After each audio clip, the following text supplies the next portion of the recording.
आपको एक छोटी सी स्टोरी बताना चाहता हूँ भाई। आज मैं अपने आप को बहुत ही मजबूर फील किया, मतलब अपने आप को एक ऐसा जैसे बेबस इंसान होता है ना, ऐसा मैं अपने आप को फील कर रहा हूँ। तो मैं आपको एक छोटी सी बात बताना चाहता हूँ जो हकीकत है। तो अब सेशन को थोड़ा शेयर करना और हर एक बच्चा सुनना, और मैं आपसे एक छोटा सा सपोर्ट भी चाहूंगा आखिरी में, ठीक है। मेरे को एक बच्ची का कॉल आया। उन्होंने मुझे बताया कि सर मतलब हमारे घर वाले मुझे पढ़ने नहीं दे रहे थे। मैं पढ़ना चाहती थी लेकिन पढ़ने नहीं दे रहे थे। कह रहे थे कि नहीं, बाहर जाएंगे तो बहुत सारे बच्चे ऐसे होते हैं, आप रास्ते में जाते हो ना तो परेशान करने लगते हैं, और गांव वाले फिर बात भी बनाने लगते हैं कि भाई ये लड़की बाहर जाती है पढ़ने के लिए तो इसके पीछे तो ऐसे लड़के जाते हैं, ये करके वो करके, ऐसे कुछ बातें भी होती है। तो मुझे घर वाले मना कर रहे थे। उन्होंने कहा कि नहीं, तुम यहीं से पढ़ ले, हम बीए प्राइवेट करवा देते हैं और अब बाहर मत जाइए। अब वो कहती कि नहीं, आप विश्वास रखिए, ऐसी कोई दिक्कत नहीं होगी, और मैं पहले भी पढ़ने में अच्छी रही और मैं पढ़ सकती हूँ, मेरे नंबर भी अच्छे आए 12th के बाद। तो मैंने सर उनसे रिक्वेस्ट करी घर वालों से, तो उन्होंने मुझे बीएससी में एडमिशन दिलवा दिया। और मैं आपकी क्लासेस भी लेती हूँ क्योंकि कोई वैकेंसी नहीं आ रही है 12th बेस पे, तो मैं बाकी तैयारी तो कर रही हूँ, लेकिन मुझे अभी बीएससी करनी थी तो मैं कर ली जैसे तैसे करके, घर वालों से मतलब मदद मांगी, ऐसे कुछ करके रिक्वेस्ट करी। तो आज मैं बीएससी कर रही हूँ और मुझे 1 से 2 महीने हो गए। तो अभी मैं कोचिंग जाती हूँ तो मतलब मेरे सामने प्रॉब्लम आ गई है और मैं किसी से कह नहीं सकती हूँ, मतलब मैं मजबूर हूँ। मैंने पूछा कि क्या हुआ। कहती है कि सर मैं बस से जाती हूँ और मेरे गांव से और जहां मैं कोचिंग करती हूँ एक गांव पड़ते हैं, बहुत सारे बीच में आते हैं, आपने देखा होगा स्टॉप होते हैं। तो मेरे को एक लड़का मिला, वो मेरे को फॉलो कर रहा था और मैं बस स्टैंड पे खड़ी थी तो वो भी मेरे साथ में चढ़ गया। अब मैं जैसे ही बस से जा रही थी तो मतलब मैं बैठी हुई थी, वो मेरे बगल में आके खड़ा हो गया और मेरे को पता नहीं क्या क्या वो बोलने लगा, अजीब अजीब सी बातें करने लगा। मतलब वही जैसे फ्लर्ट टाइप का नहीं होता है, परेशान करने वाली बात होती है। तो मैं डर गई, मतलब मैं क्या करूं, मेरे को समझ नहीं आया। तो मैं कुछ नहीं बोली, वो बोल बोल के निकल गया, उसका स्टॉप आया, वो उतर के चला गया। मैं घबराई हुई, मैं घर चली गई, मैंने कुछ बोला नहीं किसी से। मैंने सोचा चलो कोई बात नहीं, ऐसे तो मिलते रहते हैं। तो मैं अगले दिन फिर से गई, तो पता नहीं वो कहां से फिर से आ गया और मेरे पीछे पीछे फिर बस स्टैंड पे वहीं पे ही। और मैं परेशान, मतलब मैं घर वालों को नहीं बता सकती हूँ, मतलब मेरी ऐसी स्थिति में किसी से क्या बोलूं, क्योंकि घर वालों से लड़ने के बाद तो मैं पढ़ना शुरू किया और घर वाले तो मुझे पहले ही मना कर रहे थे कि नहीं ऐसा नहीं करना है।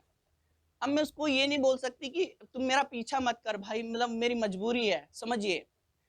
तो पीछे वहीं पे खड़ा हुआ।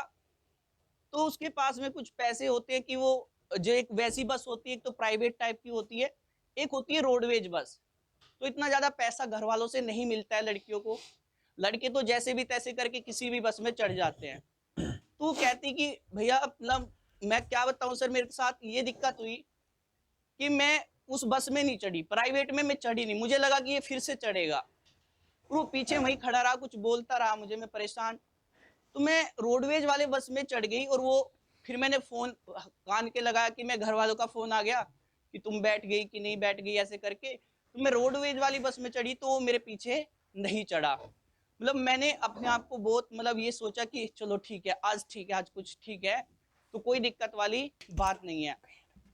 तो मैं आ गई और मैं मतलब मजबूर अपने आप को इतना फील कर रही कि सर मैं पढ़ना तो चाहती हूँ, लेकिन मैं घर वालों को किसको बोलूँ कि मेरे साथ में ऐसी दिक्कत हो गई है। घर वालों को बोलूंगी तो मेरी पढ़ाई छुड़वा देंगे, और उस भाई से बोलूंगी तो वो कहाँ समझेगा, उसको तो लगता है कि हर एक लड़की ऐसी ही होती है, आज मैं कुछ करूंगा तो वो साथ साथ हो जाएगी, है ना। तो भैया मतलब मैं इतनी परेशान हो गई, अगले दिन मैं फिर से बैठी, मैं जा रही थी, पता नहीं वो फिर से आ गया और अब 2 लड़कों के साथ में ग्रुप बना के आया बाइक पे मेरे पीछे पीछे। और मैं मतलब मैं ये किसी को कह नहीं सकती कि मैं ऐसे क्या बोलूं। अब अब आप एक बात बताइए, उस लड़की के पास में कितने तरीके हैं। अब उसके पास में केवल 3 तरीके बचे हैं।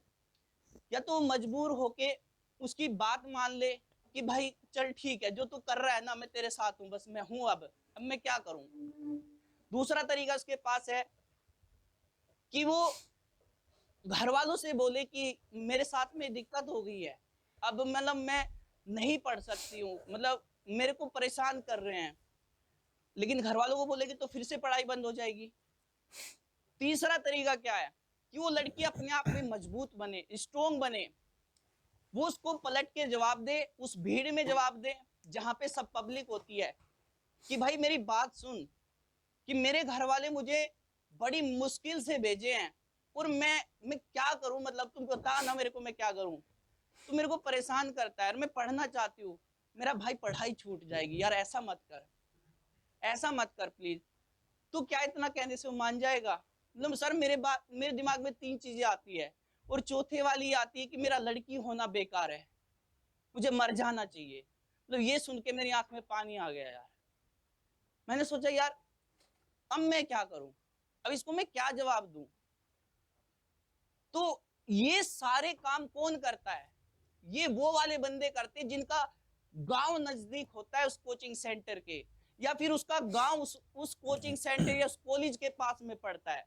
वे बंदे ऐसे काम जरूर करते हैं क्योंकि उनको लगता है यार सामने वाली लड़की आ रही है, लड़का आ रहा है, मेरा गांव तो बीच में पड़ता है, मैं उसको देख लूंगा, ऐसे करके ये फीलिंग होती है इनके बीच में। और कोई भी बंदा अपने आप में मजबूत नहीं होता है, उसको ये सारी चीजें कहां से लगने लगती हैं कि मैं ऐसा कर सकता हूँ, उसको छेड़ सकता हूँ, उसको पीट सकता हूँ, क्योंकि उसको पता है मेरे गांव के जाने वाले मेरे साथ में है और मेरा गांव नजदीक पड़ता है। अगर मुझे कोई दिक्कत हुई तो उन्हें बोल दूंगा कि भाई एक लड़का मेरे को परेशान कर रहा है, आगे मेरा साथ दे दे। बाकी लड़के भी डर के उसका साथ उसको कुछ कहते नहीं है, तो वो हावी होने लगते हैं, वो परेशान करने लगते हैं। देखिए दिलदारी और जिगरेबाजी इस चीज में नहीं है कि आप किसी लड़की को सताए, उसकी मजबूरी को समझिए, आप उस लड़के की भी मजबूरी को समझिए। आपने अक्सर सुना होगा, आपको ये बोल दिया जाता है कि भाई तुम्हारे घर में माँ बहन नहीं है, तो इसका मतलब ये नहीं है कि माँ बहन नहीं है का मतलब ये है कि तुम अपनी माँ बहन को देखो उस नजर से, इसका मतलब ये नहीं होता है। इसका मतलब ये होता है कि घर में तुम्हारे माँ बहन होगी